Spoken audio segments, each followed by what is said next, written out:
సొరకాయతో కూర, పప్పు మాత్రమే కాదు. ఇలా ఒకసారి అప్పాలు చేసి చూడండి. ఒక్కసారి చేస్తే ఒక 10, 15 రోజుల వరకు స్టోర్ ఉంటాయన్నమాట. బయట కరకరలాడుతూ లోపల కూడా బాగా ఉడికిన ఈ అప్పాలు టీ టైంకి పర్ఫెక్ట్ స్నాక్. పైగా ఇందులో ఉల్లి కానీ, అల్లం వెల్లుల్లి కానీ అస్సలకే యూజ్ చేయలేదు. మరి ఇంకా లేట్ ఎందుకు, ప్రాసెస్లోకి వెళ్ళిపోదామా? ముందుగా సొరకాయని తొక్క తీసి తురుముకోవాలి. ఒకవేళ మీరు లేత సొరకాయ యూజ్ చేస్తున్నట్టయితే లోపల గింజలు తీయాల్సిన అవసరం లేదు. అదే ఒకవేళ పెద్ద సొరకాయ అయితే మాత్రం గింజలు తీసేసి తురుముకోండి. తురిమిన తర్వాత దానిలో ఉన్న నీళ్లు పిండాల్సిన అవసరం లేదు. దానిలో ఉన్న తేమతోనే మనం పిండంతా కలుపుతాం అన్నమాట. ఇప్పుడు ఒక మిక్సీ జార్లో ధనియాలు, జీలకర్ర అండ్ 2-3 చిల్లీస్ వేసి కచ్చాబచ్చాగా గ్రైండ్ చేసుకోవాలి. ఫైన్ పేస్ట్ లాగా అస్సలుగా చేయొద్దు. కచ్చాబచ్చాగా ఉంటేనే తినేటప్పుడు మనకి రుచి బాగుంటుంది.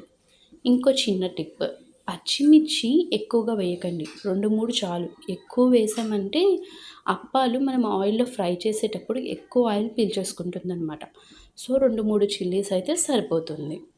ఓకే, ఇప్పుడు ఈ గ్రైండ్ చేసిన మిశ్రమాన్ని తురుముకొని పక్క పెట్టుకున్న సొరకాయలో వేసుకోవాలి. తర్వాత నువ్వులు, ఉప్పు, కారం వేసి బాగా కలుపుకోవాలి.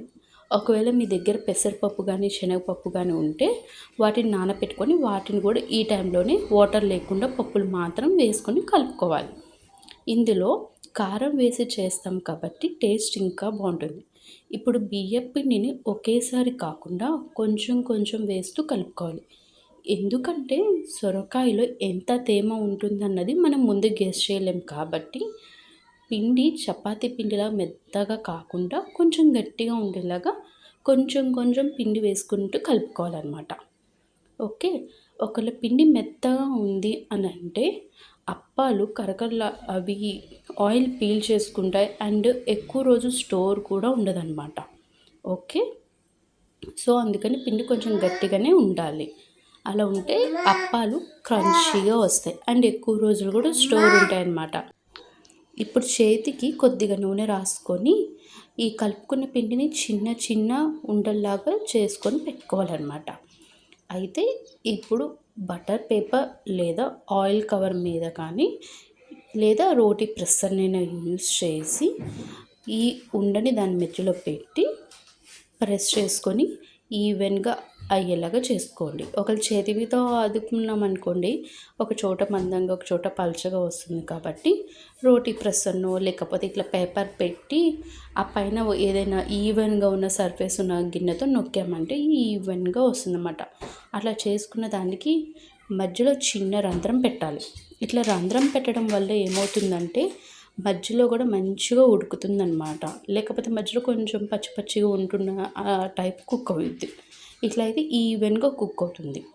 ఓకే, ఇప్పుడు మీడియం ఫ్లేమ్ మీద ఉన్న నూనెలో వేసి 2 సైడ్స్ గోల్డెన్ కలర్ వచ్చే వరకు వేయించాలి. ఓకే, హై ఫ్లేమ్లో కానీ లో ఫ్లేమ్లో కానీ అస్సలుకే చేయకూడదు. ఎందుకంటే మనం ఇది స్టోర్ ఉండాలి అండ్ తక్కువ ఆయిల్ చేయాలి కాబట్టి మీడియం ఫ్లేమ్లో పెట్టుకొని చేయండి. ఇవి ఎప్పుడైతే బబుల్స్ రావడం తగ్గిపోతుందో అప్పుడు అవి అప్పాలు ఉడికినట్టు, అంటే అవి రెడీ అయిపోయినట్టు మనకి సిగ్నల్ అనమాట. సో వాటిని తీసి పూర్తిగా చల్లారనియాలి. తర్వాతని ఒక ఎయిర్ టైట్ కంటైనర్లో స్టోర్ చేస్తే మనకి ఇవి ఈజీగా 10 to 15 days వరకు స్టోర్ ఉంటాయి. ఒక్కసారి ఈ రెసిపీ ట్రై చేసి మీకు టేస్ట్ ఎలా అనిపించింది ఏంటనేది నాకు కామెంట్లో చెప్పండి. మీకు టేస్ట్ మంచి రిచ్నెస్ కావాలనుకుంటే నువ్వులు ఎక్కువ క్వాంటిటీలో యూజ్ చేసేలాగా చూసుకోండి. ఇట్లాంటి మరికొన్ని స్నాక్స్ అండ్ ఇంట్రెస్టింగ్ రెసిపీస్ కోసం ఒకసారి మన ఛానల్ని చెక్ చేయండి. Thank you.